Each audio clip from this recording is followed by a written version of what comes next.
안녕하십니까. 책책책. 오늘은 최진기 선생님의 책을 한번 골라봤습니다. 최근에 출시한 책인데요. 이름이 단숨에 읽는 부동산 시장 독법. 그래서 부제로 최진기 부동산 팩트체크 이렇게 나와 있습니다. 그리고 여기 보시면 최진기 강사님이 나와 있고 되게 유명하신 분이죠. 네. 그래서 TV에도 많이 나오시고 그 사회 쪽에 이제 강사로 이제 1타 강사인데 지금은 이제 어떤 여러 가지 이유로 해서 이제 그 고등학교 수능 관련된 강의는 이제 안 하시는 걸로 알고 있는데 제가 공부할 때만 해도 이 최진기 선생님은 사실 없었어요. 근데 최진기 선생님 강의를 저도 들어본 적은 있거든요. 워낙 그 강의를 잘 하셔가지고 그 사회문화나 뭐 아니면 그 철학 관련된 그런 내용들에 대한 강의를 제가 일부러 찾아 들었었어요. 워낙 강의 재밌게 맛깔스럽게 잘하셔가지고 너무 좋아했었거든요. 그래서 사실 최진기 선생님의 되게 팬이고, 그래서 요즘 그 최진기 선생님 보면은 이제 많이 좀 이제 그 예전에 뵈던 모습이랑 그 세월이 많이 지나서 조금 이게 세월의 티가 나시는 것 같아서 좀 마음이 좀 아픈데 어찌됐든 네, 사진 굉장히 잘 나왔죠. 네, 그래서 최진기 선생님이 그 주식에 관련된 내용은 좀 강의를 많이 하시는데 부동산에 대한 내용도 뭐 하시긴 하시지만 좀 비중이 적고 그렇게 뭔가 공공연한 장소에서 얘기를 하거나 강의를 하시는 게 좀 드문 걸로 알고 있거든요. 근데 이제 이렇게 그 드러내놓고 부동산에 대한 얘기를 하신 책은 거의 처음이 아닌가 싶고 이 책은 여기 보시면 단숨에 읽는이라고 되어 있잖아요. 그래서 단숨에 읽을 정도로 잘 써주셨어요. 그래서 실제 강의를 하는 그 내용처럼 정말 쉽게 잘 읽히고 최진기 선생님만이 할 수 있는 내용으로 쓰셨어요. 그러니까 무슨 말이냐면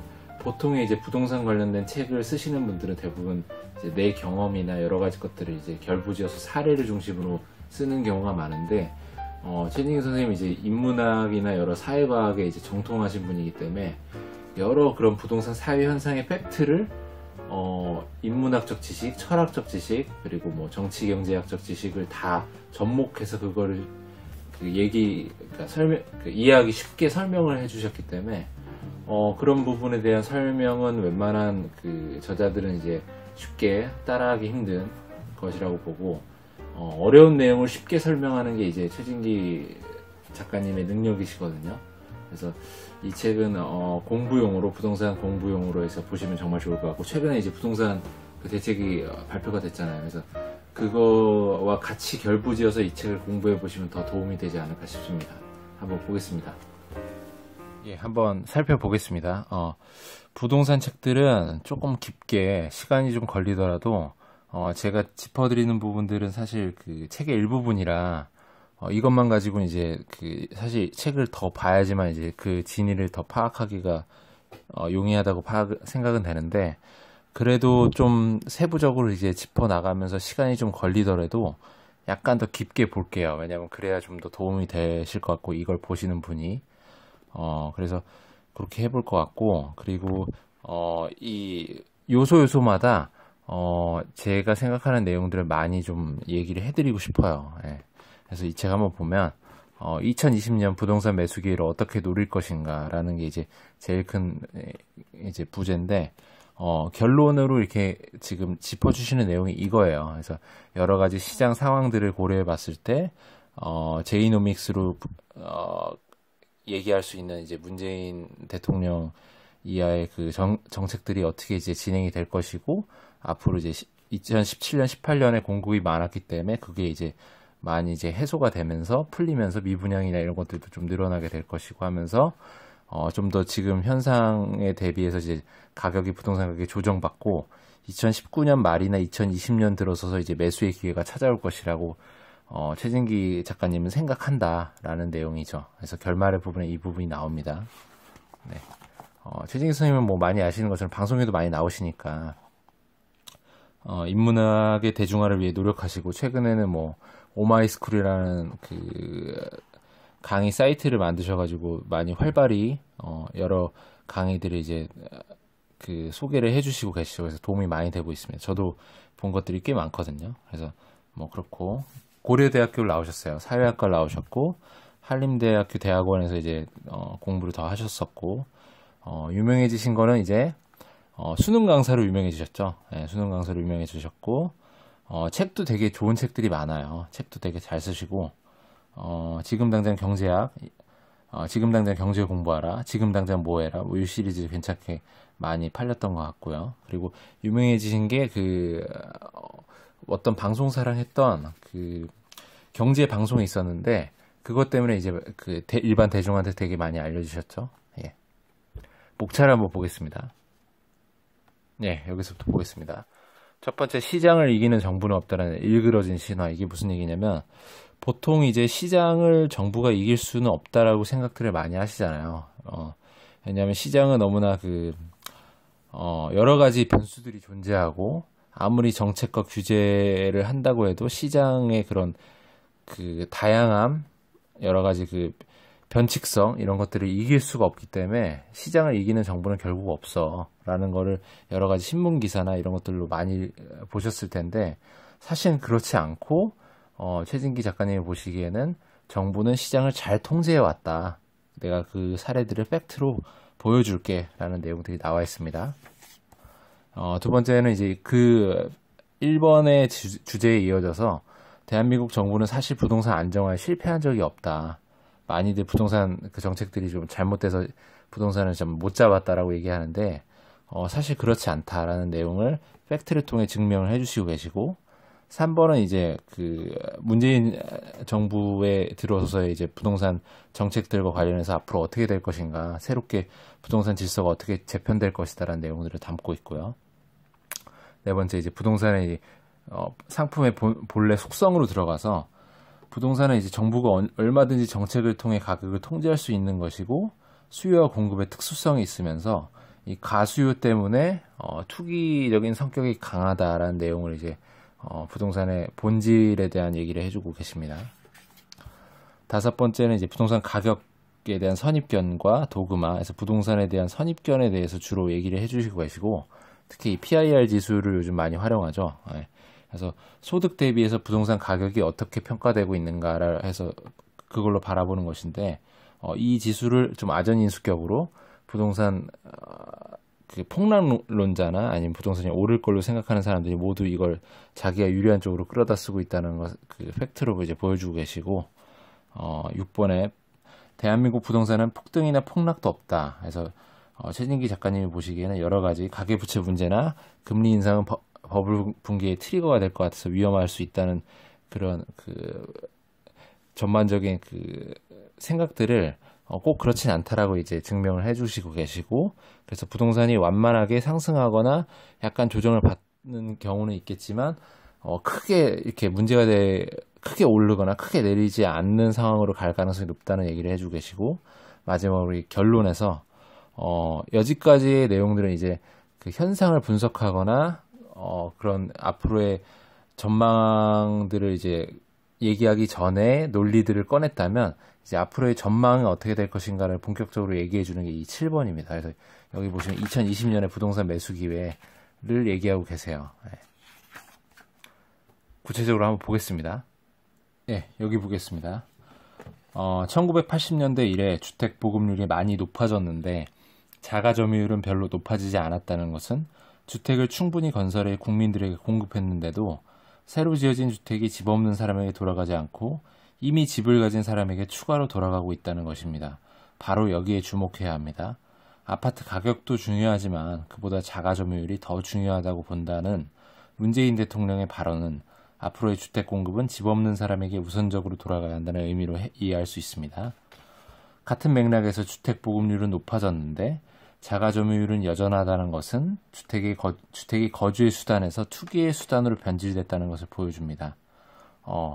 이 말은 이제 문재인 정부가 앞으로의 주택 혹은 부동산 정책이 어떤 방향으로 진행될 것인가를 이제 그 기조를 보여줄 수 있는 내용이에요. 그래서 실제로 주택 공급은 늘어나는데 자가 점유율이 늘어나지 않았다는 것은 한 주택을 가지신 분들이 2주택자가 되고 3주택자가 되고, 그러니까 다주택자가 되면서 주택을 사는 사람만 사는, 그래서 주택을 이미 내가 살고 있는 집이 있는데도 또 주택을 산다는 거는 어떻게 보면 이제 주택 가격 상승을 노리고서 이제 주택을 사는 게 되잖아요. 예.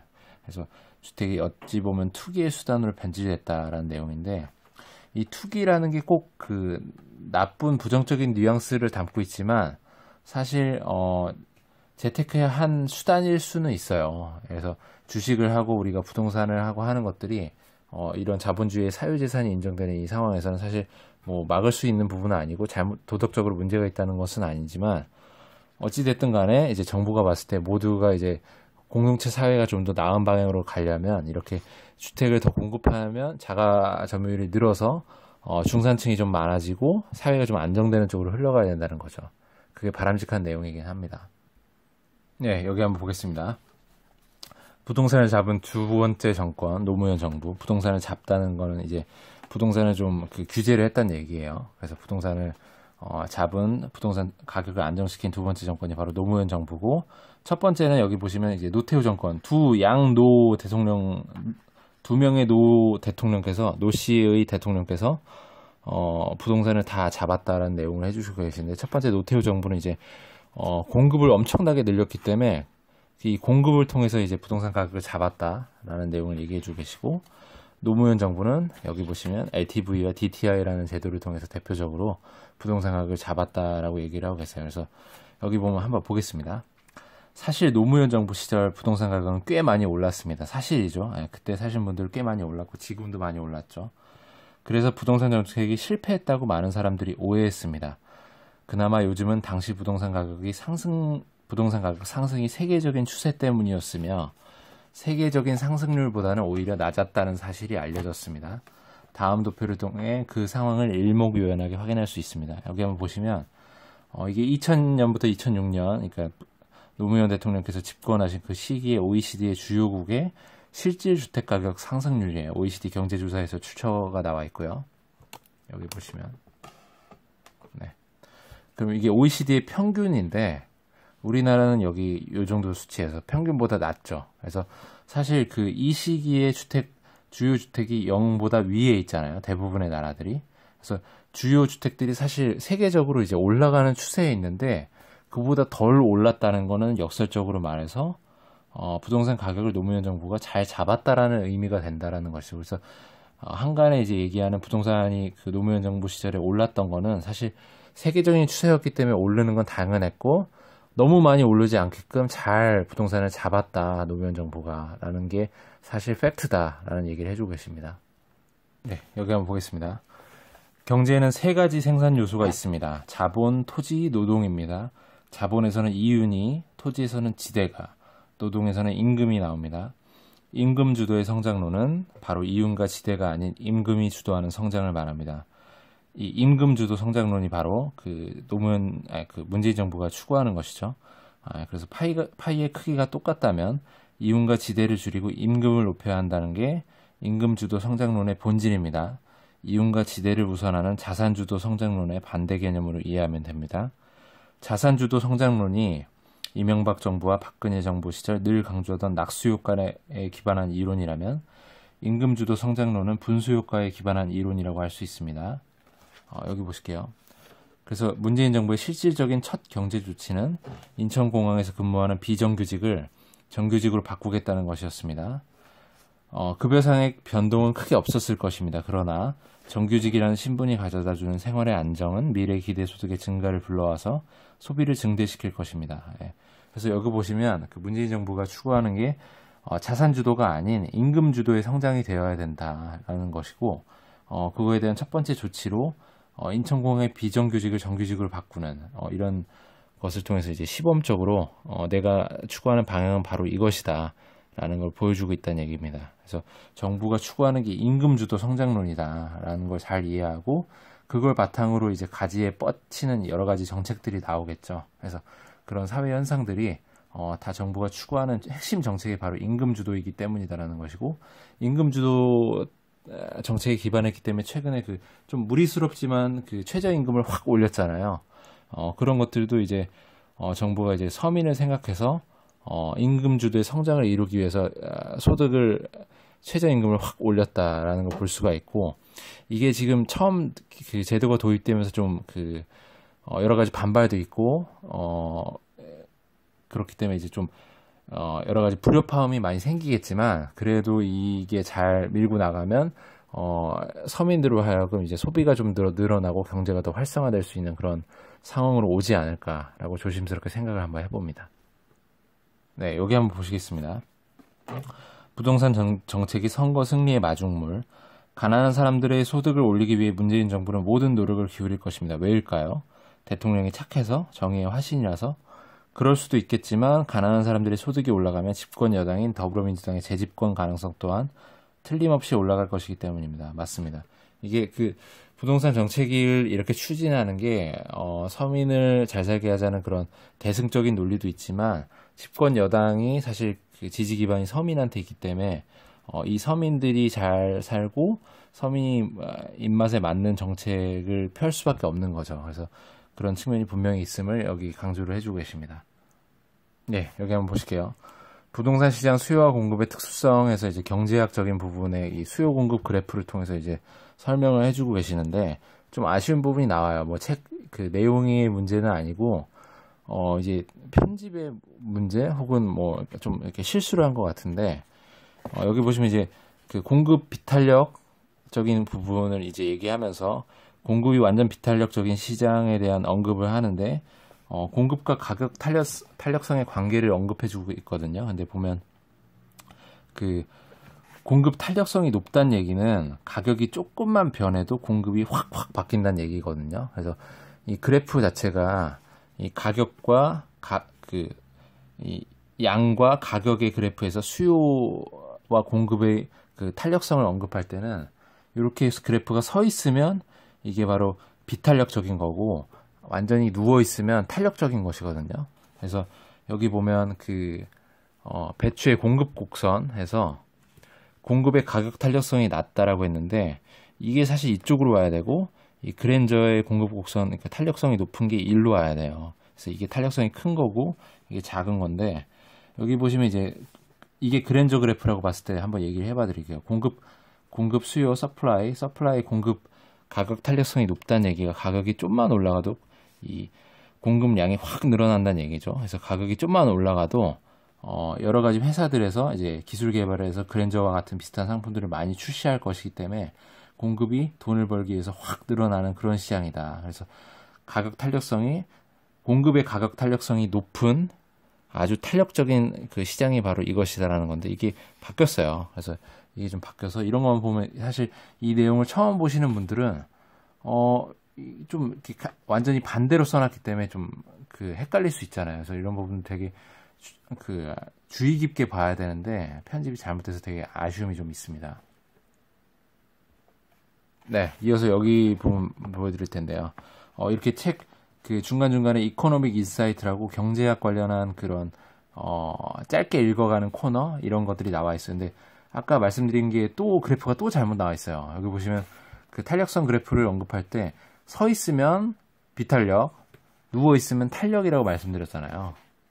근데 여기 보시면 또 여기 보면 이게 탄력적인 거라고 해놨어요. 이건 비탄력이고 요게 탄력인데 여기 또 비탄력으로 돼 있죠. 그래서 잘못된 게 이게 탄력적인 게 아니고 비탄력적인 경우고 이게 바로 탄력적인 경우입니다.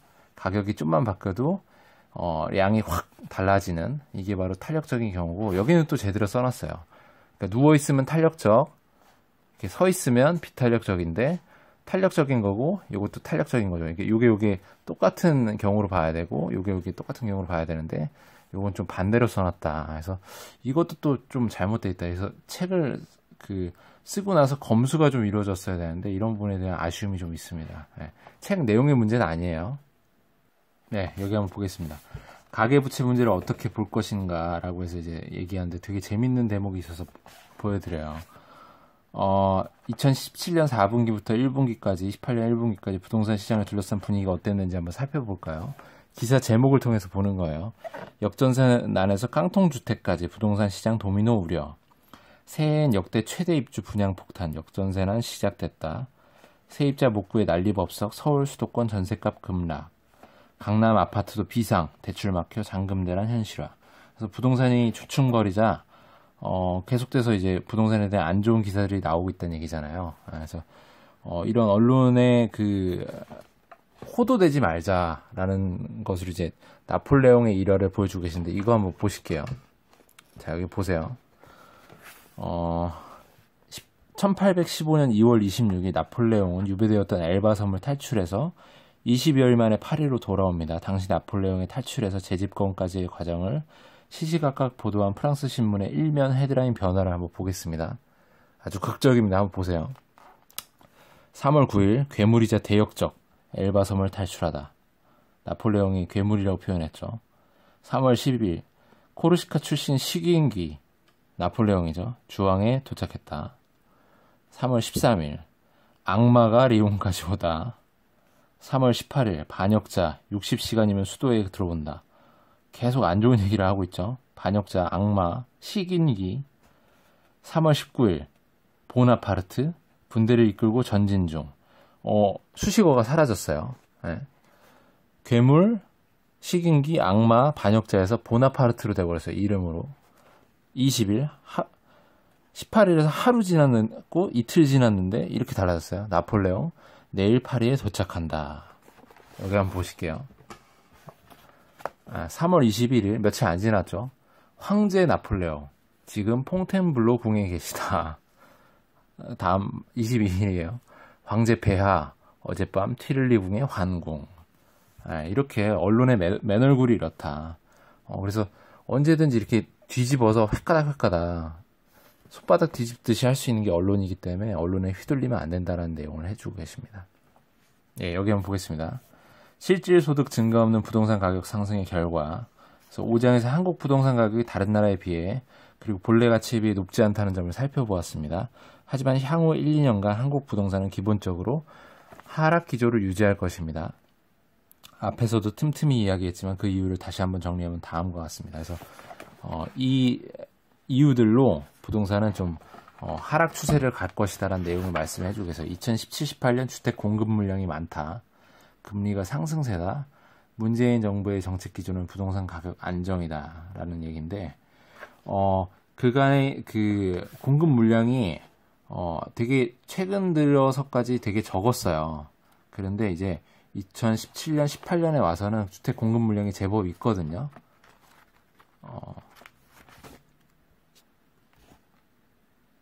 예, 요 표에 나와 있는데 1990년부터 2018년까지 전국 아파트 연간 입주 물량이에요. 여기 보시면 계속 쭉 나와 있는데 94, 95 때 좀 물량이 많았고 97, 98에 많았고 좀 없다가 2004, 2005년에 조금 늘어났었고 그 이후로 계속 공급이 좀 많지 않았어요.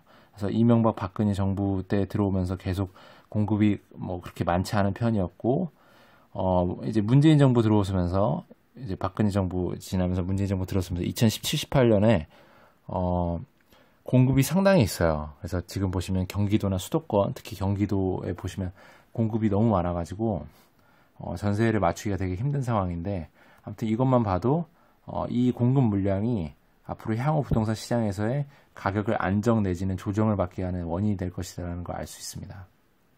네, 여기 한번 보실게요. 부채는 자산과 같이 보아야 한다. 부동산 폭락론자들이 가장 많이 제시하는 지수 중에 하나가 바로 가계부채 비율 추이입니다. 그래서 부채가 늘어나고 있고 우리나라가 그래서 부채가 되게 시한폭탄이다. 그래서 버블 붕괴를 촉진하는 뇌관이다. 뭐 이렇게 표현들을 많이 하는데 자산과 같이 보면 이 우리나라의 부채가 아직까지 그렇게 문제가 있는 수준의 그런 상황은 아니라고 얘기를 해주고 계세요. 그래서 보면은 이 표를 보면 이해가 되는데 통계청의 가계금융복지조사라는 추천을 통해서 나온 자료입니다. 그래서 2010년에서 17년까지 평균 가계의 자산 구조를 나타내 준 거예요. 그래서 비금융자산 비율, 주로 부동산이 되겠죠. 그래서 2010년 78.6이었는데 2017년에는 74.4, 약간 줄었죠.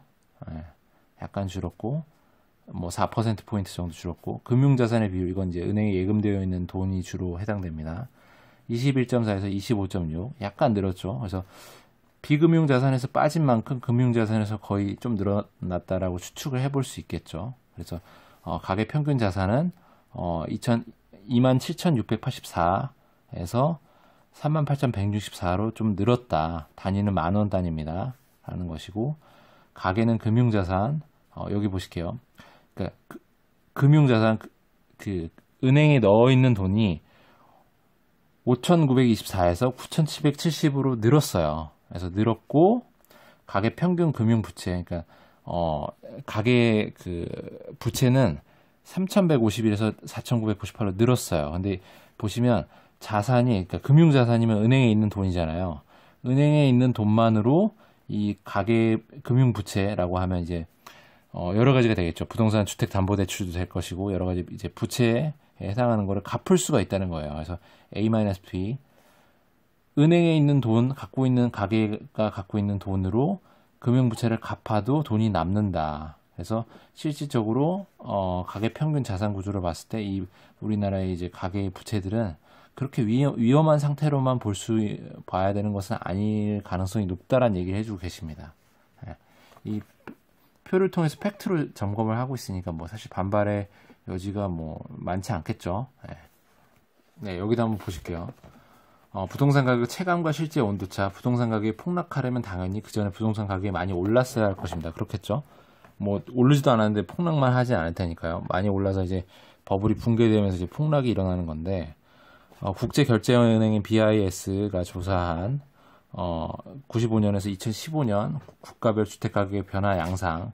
그래서 이 표를 보면 우리나라가 그렇게 체감으로는 되게 막 많이 올랐다 부동산이라고 생각하는데 세계의 다른 유수의 나라들과 비교했을 때는 그렇게 오른 게 아니다라는 걸 보실 수가 있어요. 여기 보시면 노르웨이, 스웨덴, 캐나다, 뭐 영국, 미국, 프랑스, 스페인 뭐 이렇게 있는데 대한민국은 사실 완만하게 오른 편이죠. 여기 보면 아일랜드는 막 스웨덴만 해도 확 올랐고요. 노르웨이도 그렇고, 여기 보시면 이탈리아는 좀 상황이 좋지 않았고, 독일은 정말 안정적으로 살짝 올라가는 느낌이죠. 근데 여러 가지 비교해 봤을 때 이렇게 크게 오른 나라들도 있는데, 물론 우리나라보다 덜 오른 나라들도 있지만, 우리가 생각하는 그렇게 체감하는 것만큼 확 오른 그래프가 아니다. 대한민국은 절대. 그걸 보여주고 계십니다. 여기 한번 보겠습니다. 금리 인상 시 대한민국의 약한 고리가 무엇이냐라는 내용인데, 소득 분위별 평균 소득 및 소득 대비 부채 비율을 보여주고 계세요. 여기 보시면 1분위, 2분위 해서 이제 제일 못 사는 사람이 1분이고 제일 잘 사는 사람이 5분이라고 봤을 때 소득 대비해서 부채가 어느 정도 있느냐를 봤을 때 당연히 못 사는 1분위가 그 소득 대비한 부채가 제일 높죠. 이 표는 뭐 자연스럽게 이해가 될 것이고요.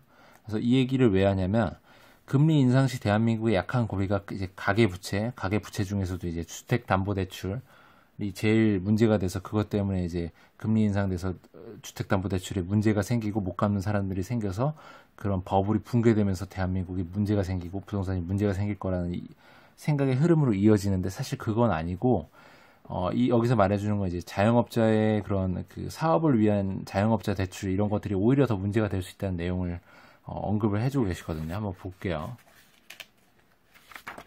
여기 소득 분위별 금융대출 용도가 있어요. 여기 보시면 역시 1분위부터 5분위까지 보는데 파란색이 이제 주택 마련을 위한 주택담보대출이라고 볼 수 있는데 1분위는 오히려 적어요. 오히려 3, 4분위 쪽 좀 어느 정도 상편이 되시는 분들이 오히려 높다라는 걸 볼 수 있고 오히려 이제 이 1분위들은 다른 것들이 더 많아요. 사업 자금을 위한 마련이나 여러 가지 것들이 훨씬 더 많다라는 걸 볼 수가 있고요. 그래프만 한번 볼게요. 소득 분위별 자영업자 및 임금 근로자의 상대 비율. 그래서 못 사는 1분위일수록 자영업자의 비중이 높다라는 걸 볼 수 있어요. 이 5분위로 갈수록 그냥 회사에 다녀서 근로소득을 얻는 그런 쪽에 사람들이 많다는 얘기죠. 그래서 경제 형편이 어려운 사람일수록 자영업을 하시는 분들이 오히려 많다라는 걸 보여주고 있고, 여기 보시면 2013년부터 17년까지 자영업자의 대출액 및 주택담보대출액의 추이인데 그 양이 항상 주택담보대출액이 많은 편이었다가 점점 최근으로 들어와서 경제가 불황이 지속되면서 자영업자 대출액이 주택담보대출액을 초과했어요. 그래서 자영업자 대출이 더 문제가 된다는 얘기를 해주고 있는 거예요. 그래서 이 문제의 또 주요한 포인트는 이 대출의 성격인데 자영업자 대출 대비해서 주택담보대출에 대한 그 대출의 안정성이라는 건 뭐냐면, 은행은 이제 주택담보대출을 해줄 때 애초에 반공제를 해서 본인들의 위험을 감수하고 주택이라는 그 부동산을 담보로 잡기 때문에 어떻게 보면 그 채무자가 돈을 갚지 못해도 경매를 쳐가지고 이 대출을 상환할 수 있게 만드는 상황으로 갈 수 있는데, 자영업자 대출은 이제 어떤 뭐 담보가 없고 신용으로 하는 경우가 많기 때문에 문제가 생겼을 때의 리스크가 더 크죠. 예, 그래서 그런 것들이 더 문제가 된다는 얘기입니다. 그래서 여기 한번 보시겠습니다. 부동산의 경우 기본적으로 담보대출 형태로 구성되어 있는 반면, 자영업자의 대출은 사업대출이라는 점에도 유의를 해야 된다. 담보대출은 담보가격이 하락해도 그나마 담보가 남아서 일부라도 변제 능력이 있지만, 사업대출은 사업이 망했을 때 변제 능력을 전부 상실한다는 점에서 부동산 대출보다 더 위험할 수 있다. 그래서 저소득층 자영업자에 대한 사회적 대책이 필요하다. 그래서 오히려 금리 인상에 대한 뇌관은 주택담보대출이 아니고 소득분위 1분위, 2분위에 해당하는 자영업자의 대출이 더 문제가 될 것이라는 내용을 얘기를 해주고 계십니다. 자, 이제 마무리로 한번 여기 보시겠습니다. 지금까지 이야기한 바와 같이 1, 2년 정도 부동산 약세장을 거쳐 2020년을 전후로 부동산 구매에 적기가 오는 이유를 정리하면 다음과 같습니다. 2017에서 18년 공급 물량의 소화가 끝나갈 것이다. 그쵸? 2017, 18년에 공급 물량이 많았는데 19년, 20년을 들어오면서 그 공급 물량이 좀 해소가 되고 세입자가 맞춰지고 하면서 소화가 끝나갈 것이다. 그러면서 구매에 어떤 적기가 올 것이라는 얘기를 해주고 계시는 거죠. 그리고 금리 인상이 마무리될 시점이다. 금리를 이제 미국이 계속 올리면서 우리나라도 이제 거기에 맞춰서 이제 상승을 하는데, 상승을 하고 나서의 그 상승을 하고 난 이후에 여러 가지 그 후폭풍이 있잖아요. 그 후폭풍들이 어느 정도 정리가 되는 시점이 이제 1, 2년 지난 시점인데, 그게 바로 이제 20년 정도 될 것이다라는 얘기인 것이고, 경기 호황과 문재인 정부의 정책에 따라 실질 소득 증가가 발생할 것이다라고 해서, 이제 아까 말씀드린 대로 문재인 정부는 그 임금 주도의 성장을 추구하기 때문에 실질 소득을 늘려놨잖아요. 그래서 최저임금도 늘려놨고 비정규직도 막 정규직으로 많이 바꿔놨고 하는 그런 정책 기조에 따라서 서민들이 이제 조금 더 여유가 있게 되면서 실질 소득의 증가가 발생할 것이다. 이 소득의 증가는 이제 투자로 이어질 수 있는 가능성이 또 있고요. 정권 후반 총선 대선을 앞두고 강력한 부동산 억제책을 시행하기는 어렵다. 최근에 이제 그 부동산 억제책을 이제 세게 가고 있는 거는 문재인 정부의 지지 기반이 아직까지는 공고하고 그렇기 때문이고, 그 지지 기반이 이제 서민들한테 다 있기 때문에 서민의 지지를 많이 받고 있는 상황에서 이제 추진이 가능한 것이고, 지금 이제 부동산 억제책을 이제 정권 말기에 가서 시행하기는 쉽지 않죠. 레임덕도 있을 것이고, 여러 가지 이제 표심을 생각해서 너무 센 정책은 일정 부분의 반대급부를 불러오기 마련이잖아요. 그래서 그런 것들을 따져봤을 때 이러한 네 가지 이유로 부동산은 이제 2020년에 이제 좀 더 구매의 적기가 올 것이다라는 얘기를 하고 있어요. 그래서 사실 이 요인 중에 이 공급 물량 소화가 제일 중요한 것 같아요. 제가 봤을 때는 공급이 그 부동산 가격을 결정하는 데 있어서 가장 큰 문제인데, 공급이 좀 정리가 되면서 가격들이 조정받고 여러 가지 정책들이 이제 지금 일어나고 있는 부동산의 강력한 그런 규제책이 좀 안정화가 되고 어느 정도 그런 국면을 맞으면서 조금 시장이 조정받는 상황이 올 것이고, 그게 좀 이제 지속되면서 좀 더 이제 구매할 수 있는 적기가 올 것 같아요. 그래서 그때 시점을 위해서 돈을 좀 모아놔야겠습니다. 네. 그래서 그런 생각을 좀 하게 되고, 이 책은 보시다시피 여러 가지 사례와 인문학적 지식들, 그리고 표들, 그리고 실질적으로 이제 저자의 그 생각들이 잘 녹아져 있는 책이라서 한 번만 읽고 끝내실 게 아니고 계속해서 읽으면서 좀 그 공부를 하실 만한 책이 되지 않을까 싶습니다. 네. 예, 어떻게 보셨어요? 네. 제가 짚어드린 부분만 보셔가지고는 사실 이 책의 그 본래 진가를 다 확인하실 수는 사실 없고, 제가 그냥 그 중요하게 생각하는 부분들만 좀 짚어서 말씀드렸는데, 어찌됐든 공부가 정말 많이 되는 책이에요. 그래서 현재 그 문재인 정부가 추구하는 정책의 방향이라든지 부동산의 본질적인 속성이라든지 아니면 그 정치경제학 내지는 심리학을 바탕으로 한 그런 요소들도 잘 설명이 되어 있기 때문에 이 책을 통해서 얻을 수 있는 게 굉장히 많더라고요. 그리고 앞으로 이제 그냥 이론이나 현상의 설명, 분석 이런 거 워낙 잘 하시니까 그거에만 끝나는 게 아니고 조심스럽게 2020년에 구매의 적기가 올 것이라고 전망도 확실하게 해주고 계시니까 그런 부분들도 되게 마음에 들었어요. 보통 그 이제 현상을 분석하는 책들은 이제 데이터를 가지고 분석을 하기 때문에 뭐 분석은 누구나 데이터를 기반으로 해서 만들어낼 수 있는 건데 이제 전망에 대한 부분은 좀 조심스럽잖아요. 전망이 뭐 막 맞으면 좋겠지만 틀리는 경우에 이제 문제가 될 수 있고 저자의 명성에도 좀 금이 갈 수 있는 상황이 될 수 있기 때문에 그런데 어찌됐든 저자는 여러 가지 팩트를 통해서 이제 주장을 하고 있기 때문에 반론의 여지가 좀 적고 공감이 되게 많이 되는 것 같습니다. 그래서 글 자체가 되게 앞서 말씀드린 것처럼 강의를 하는 느낌으로 이제 적혀져 있어서 되게 읽기가 좋고 재밌어요. 그래서 쉽게 술술 읽히는데 그 내용 자체는 술술 넘어갈 수 있을 만한 내용이 아니고 좀 더 곱씹으면서 내용을 음미하시는 게 좋을 것이다 라는 생각을 해봅니다. 그래서 강력 적극 추천드립니다. 그래서 이 안에 있는 뭐 그래프나 약간 오타나 이런 것들이 좀 아쉬운 부분인데 그런 것들을 감안하고서 읽더라도 정말 좋은 책이라고 봅니다. 그래서 적극 추천드립니다.